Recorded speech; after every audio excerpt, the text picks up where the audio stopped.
Welcome to News Trends US. Here are today's top 10 news.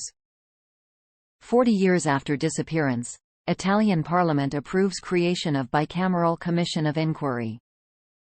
Italy's Parliament is poised to open a bicameral commission of inquiry into the 1983 disappearance of the teenage daughter of a Vatican employee, Emanuela Orlandi. This is the third new investigation launched in the 4 decades since she vanished on the streets of Rome. The Senate's Constitutional Affairs Committee unanimously approved setting up the inquest, and full Senate approval is now expected. The Chamber of Deputies, the Italian Parliament's lower house, gave its go-ahead earlier. Separately, Vatican and Rome prosecutors both recently reopened their investigations in the case. Orlandi vanished 40 years ago, on June 22, 1983. After leaving her family's Vatican City apartment to go to a music lesson in Rome. Her father was a lay employee of the Holy See. Theories over the years have linked her disappearance at age 15 to everything from the plot to kill St. John Paul II, a financial scandal involving the Vatican Bank and Rome's criminal underworld. The Vatican in the spotlight again over mystery of missing girl. The Vatican has reopened an investigation into the disappearance of Emanuela Orlandi, a case that has gripped Italy for almost 40 years and embroiled the powerful Holy See. Emanuela was 15 when she vanished on June 22, 1983 while making her way home from a flute lesson in Rome. The Orlandi family lived in Vatican City, where her father was a lay employee in the papal household. The case has triggered several theories, including that Emanuela was kidnapped by a gang in order to blackmail the Vatican into releasing Mehmet Ali Agca, who was jailed in 1981 after trying to assassinate Pope John Paul II. Engineer warned OceanGate CEO against using carbon fiber for submersible before fatal accident. Just days after the catastrophic implosion of a submersible, which killed 5 people on their trip to see the Titanic wreckage, a local deep-sea engineer out of Alameda says OceanGate's CEO ignored their early warning signs that the sub's material wasn't safe. OceanGate CEO Stockton Rush paid a visit to Alameda back in 2015, while he was in the thick of building his submersible, to meet with Taylor. Taylor is a deep-sea engineer and president of DEWER, Deep Ocean Exploration and Research, Marine Operations, where they build their own submersibles. Mother gave up her place on doomed Titanic trip to son who really wanted to go. Christine Dawood, whose husband Shahzada and son Suleiman died aboard the Titan submersible, has revealed that she let her son take her place on the trip because he really wanted to go. Suleiman Dawood, 19, and his father Shahzada Dawood were among 5 people who died on the Titan submersible after the vessel imploded on its voyage to the wreckage of the Titanic. Christine Dawood was initially supposed to go on the trip with her husband. "I stepped back and gave the place to Suleiman because he really wanted to go." Asked how she felt about the decision, Mrs. Dawood said, "Let's just skip that."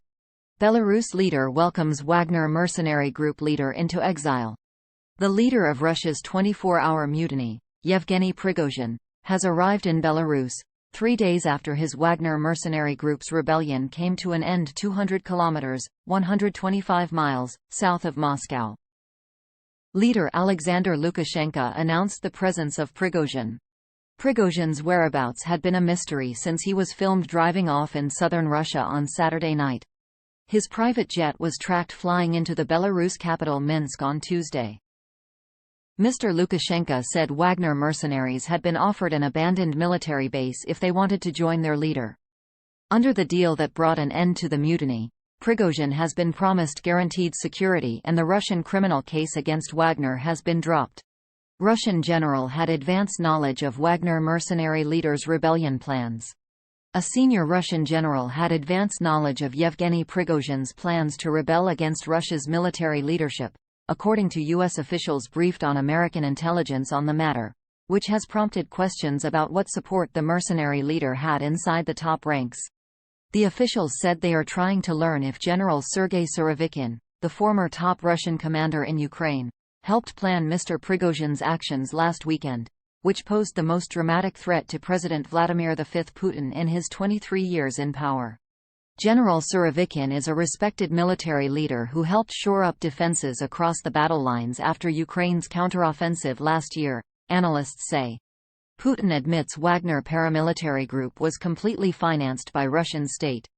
President Vladimir Putin admitted for the first time on Tuesday, after years of Kremlin denials, that the Wagner paramilitary group had been completely financed by the Russian state, with 86 billion rubles in payments made from May 2022 to May 2023 and a further 110 billion rubles in insurance payouts. His comments came as Wagner's founder, Yevgeny Prigozhin, was confirmed to be in Belarus by the country's president and as the Russian Defense Ministry announced it was taking control of the paramilitary's heavy weapons. Putin is now moving to subsume the group into the official military after Prigozhin's abortive march on Moscow on Saturday. Smoky air from Canadian wildfires blankets Midwestern skies, affecting air quality.